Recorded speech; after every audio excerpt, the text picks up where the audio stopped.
아까 유튜브 보다가 하도 날리길래 배달앱 켜서 두바이 쫀득 쿠키 검색했어. 와, 진짜 많이 나오더라. 근데 클릭해보니까 품절, 품절, 품절. 10군데 중에 9군데가 품절이야. 겨우 한 군데 찾아서 주문하려는데 남은 수량 3개 이러는 거야. 심장이 막 두근두근 뛰더라고. 지금 안 사면 못 사겠다 싶어서 바로 결제했어. 결제 금액 2만 원. 최소 주문 금액 맞추느라 2개 샀어. 김밥 천국 가면 김밥 2줄에 라면에 떡볶이까지 먹고도 남아. 근데 2만 원으로 손바닥만한 쿠키 2개 시킨 거야. 30분 후에 도착해서 한 입 먹는데 맛있긴 해. 근데 머릿속으로 계속 계산기가 돌아가는 거야. 한 입에 1,000원, 두 입에 2,000원. 이거 내가 미친 건가? 아니면 이 쿠키가 진짜 10,000원의 가치가 있는 건가? 난 구씨라고 해. 오늘은 두바이 쫀득 쿠키가 왜 인기가 있고 왜 이리 비싼지에 대해 이야기해 볼 거야. 오늘 재밌고 신선하니까 구독 버튼 누르고 이 영상이 도움되면 좋아요도 꼭 눌러줘. 자, 봐봐. 쿠키 하나에 10,000원이야. 근데 이게 끝이 아니거든? 어떤 데는 12,000원, 15,000원까지 받아. 같은 두바이 쫀득 쿠키인데 가게마다 가격이 달라. 그리고 더 웃긴 건 비싼 데가 오히려 더 품절 빨라. 사람들이 더 사려고 해. 이게 말이 돼? 근데 현실이야. 사실 말이야. 대부분 사람들은 이렇게 생각해. 재료비 따지면 얼마 안 하는데 왜 이렇게 비싸? 바가지 아냐? 맞아. 나도 그렇게 생각했어. 근데 그게 전부라고 생각하면 착각일 수 있어. 일단 두바이 쫀득 쿠키 하나 만드는 원가부터 계산해보자. 피스타치오 크림이 들어가잖아. 피스타치오가 진짜 비싸. 킬로당 대략 6만 원에서 8만 원 정도 해. 쿠키 하나에 한 20g 정도 들어간다고 치면 피스타치오 재료비만 1,200원에서 1,500원 정도. 여기에 초콜릿, 그것도 싸구려 쓰면 안 되니까 벨기에산이나 프랑스산 고급 초콜릿 쓰면 800원. 밀가루랑 버터도 프랑스산 발효버터 이런 거 쓰면 한 500원. 설탕, 달걀, 소금, 베이킹 파우더 이런 거 합치면 300원. 그럼 대충 재료비가 쿠키 하나당 2,500원에서 3,000원 사이야. 자, 그럼 10,000원짜리 쿠키에 재료비가 3,000원이면 7,000원은 뭐냐? 이 사람들 와 7,000원을 남기네? 완전 대박 장사잖아. 그게 아니야. 지금은 재료값만 계산한 거야. 일단 임대료부터 봐. 두바이 쫀득 쿠키 가게들 어디 있어? 강남, 홍대, 성수동 이런 핫플이잖아. 거기 월세가 얼마일 것 같아? 10평 정도 되는 작은 매장 하나 월세가 한 달에 300만 원에서 500만 원은 기본이야. 성수동 같은 데는 평당 30만 원씩 해. 10평이면 300만 원. 한 달에 쿠키 3,000개 판다고 치면 쿠키 하나당 임대료가 1,000원에서 1,500원 정도 들어가는 거지. 여기에 인건비, 쿠키 만드는 사람, 판매하는 사람, 배달 포장하는 사람, 최소 3명은 있어야 가게가 돌아가잖아. 요즘 최저시급 계산하면 한 사람당 월급이 최소 250만 원은 나와야 돼. 3명이면 750만 원.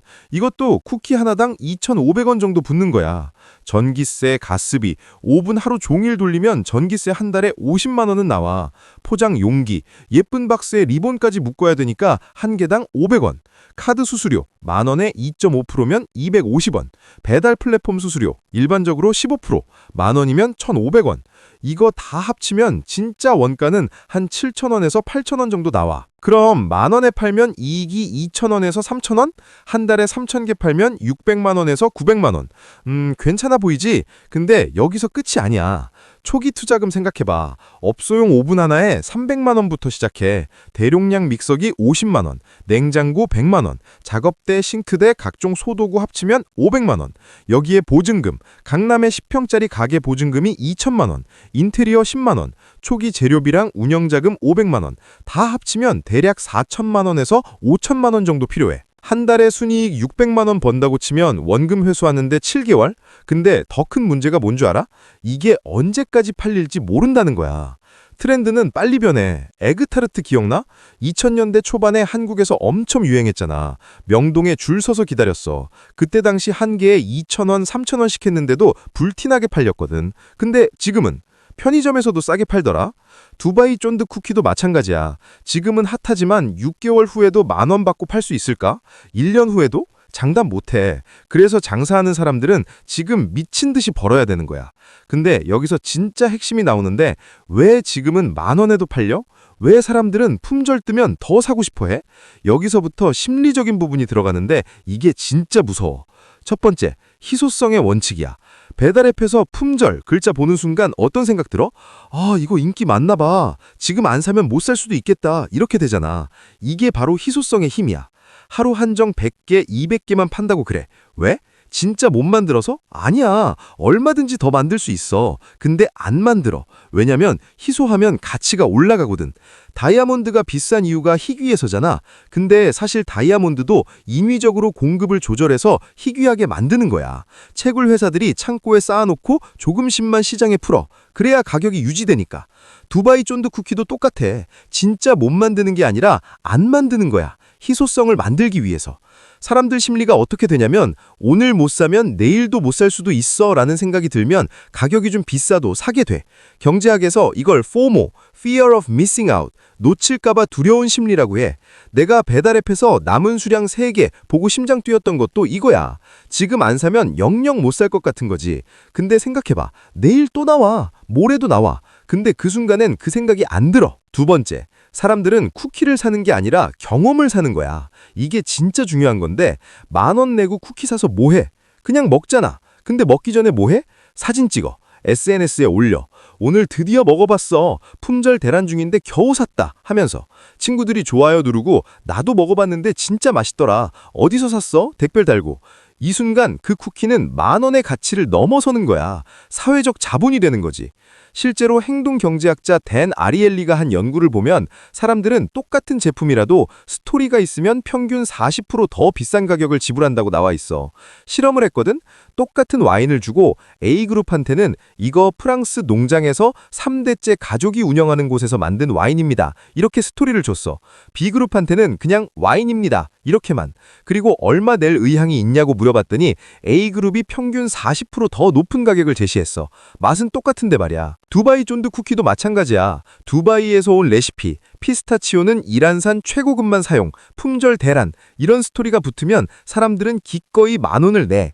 근데 똑같은 쿠키를 동네 빵집에서 만든 쿠키다 라고 하면 5,000원도 안 내.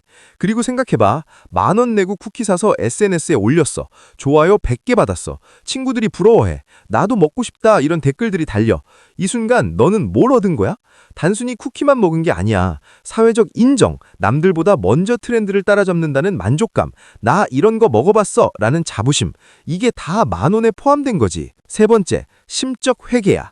노벨 경제학자를 받은 리처드 탈러가 얘기한 건데 사람들은 돈을 다 똑같은 돈으로 안 봐. 월급 200만 원이랑 보너스 200만 원, 용돈 200만 원을 다르게 취급한다는 거야.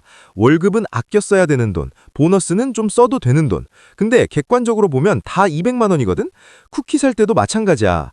이번 달 생활비에서 쓰는 돈이면 10,000원이 아까워. 근데 나 자신에게 주는 선물이라고 생각하면 안 아까운 거야. 오늘 야근했어. 이번 주 힘들었어. 시험 잘 봤어. 모든 이유를 만들어. 그리고 10,000원 내. 근데 객관적으로 보면 그게 쿠키 살 이유는 아니잖아? 야근했으면 쉬어야지. 근데 우리 뇌는 이렇게 합리화를 만들어내는 거야. 그래서 영리한 마케터들은 이걸 이용해. 나를 위한 작은 사치, 힘든 하루를 보낸 나에게 주는 선물, 이런 식으로 포지셔닝을 하면 사람들이 맞아, 나 오늘 힘들었어. 이 정도 쓸 자격 있어. 하면서 10,000원 내는 거지. 실제로 돈은 다 똑같은 돈인데 머릿속에서 카테고리를 나눠버리는 거야. 이 세 가지 심리가 합쳐져서 10,000원짜리 쿠키가 팔리는 거야. 재료비 3,000원짜리 쿠키에 7,000원이라는 무형의 가치, 희소성, 경험, SNS 인증샷, 나 자신에게 주는 작은 선물의 정당화, 이런 것들이 다 합쳐진 거지. 그럼 결국 바가지 시운인 거네? 소비자를 호구로 보는 거네? 꼭 그렇게만 볼 순 없어. 가격은 결국 수요와 공급이 만나는 지점이거든. 10,000원이 비싸다고 생각하는 사람은 안 사면 돼. 실제로 그렇게 생각하는 사람들도 많아. 근데 사겠다는 사람이 충분히 많으면 그게 시장 가격이 되는 거야. 애플 아이폰 생각해봐. 재료비 따지면 30만 원 정도야. 근데 150만 원에 팔아. 120만 원은 뭐냐? 브랜드, 디자인, 생태계, 이미지, 이런 무형의 가치야. 그래도 사람들은 사. 왜? 그만한 가치대 있다고 생각하니까. 두바이 쫀득 쿠키도 똑같아. 10,000원짜리 쿠키 살 때 우리는 경험, SNS 인증샷, 친구들한테 자랑할 이야기, 나 자신에게 주는 작은 선물의 정당화를 같이 사는 거야. 여기서 중요한 건 네가 뭘 사는지 정확히 아는 거야. 모르고 쓰는 돈이랑 알고 쓰는 돈은 완전히 달라. 오늘 이 영상 보고 나서는 적어도 10,000원 낼 때 네가 뭘 사는지는 정확히 알고 사는 거야. 재료값 3,000원짜리 쿠키에 브랜드 프리미엄, 경험, SNS 인증샷 이런 무형의 가치 7,000원을 더하는 거라는 걸. 이게 네 인생에서 지금 가장 필요한 소비라면 사. 근데 아니면 그 10,000원을 미래의 너한테 투자해. 사실 우리 일상의 모든 소비가 다 이런 거야. 겉으로 보이는 가격 뒤에 엄청난 심리와 경제학이 숨어 있어. 오늘은 여기까지야. 구독 안 했으면 지금 구독 눌러줘. 그리고 이 영상이 도움됐다면 좋아요도 꼭 부탁해. 다음 영상에서 만나. 안녕!